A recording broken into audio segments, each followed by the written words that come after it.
இப்போ புதுசா சில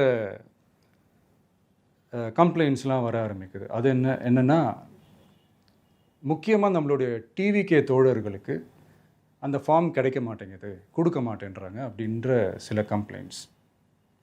இது யார் பண்றாங்க அப்படின்றது நான் தான் சொல்லி தெரிய வேணும்னு ஒண்ணும் அவசியம் இல்ல உங்களுக்கு. இப்போ இருக்கிற ஆட்சியாளர்கள், அவங்களுக்கு கைப்பாவையா இருக்கக்கூடிய சில பேர் வந்து இத செய்ய ஸ்டார்ட் பண்ணியிருக்கிறாங்க.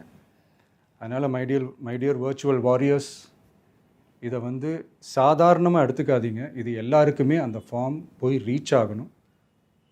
இதில ரொம்ப உறுதியா இருங்க. அதையும் மீறி உங்களுக்கு அந்த ஃபார்ம் கிடைக்கலன்னா, இருக்கவே இருக்கும் ஆன்லைன். தேர்தல் ஆணையம் அந்த வெப்சைட்ல போய் அந்த ஃபார்மை டவுன்லோட் பண்ணி, நீங்க ஃபில்அப் பண்ணி சப்மிட் பண்ணலாம். உங்க வீட்ல இருக்கிறவங்களுக்கு நீங்க செஞ்சு கொடுங்க. பக்கத்து வீட்ல இருக்கிறவங்களுக்கு செஞ்சு கொடுங்க. தெரிஞ்சவங்களுக்கு, தெரியாதவங்களுக்கு, பழகுனவங்களுக்கு, பழகாதவங்களுக்கு எல்லாருக்குமே நீங்க தயவு செஞ்சு கொடுங்க.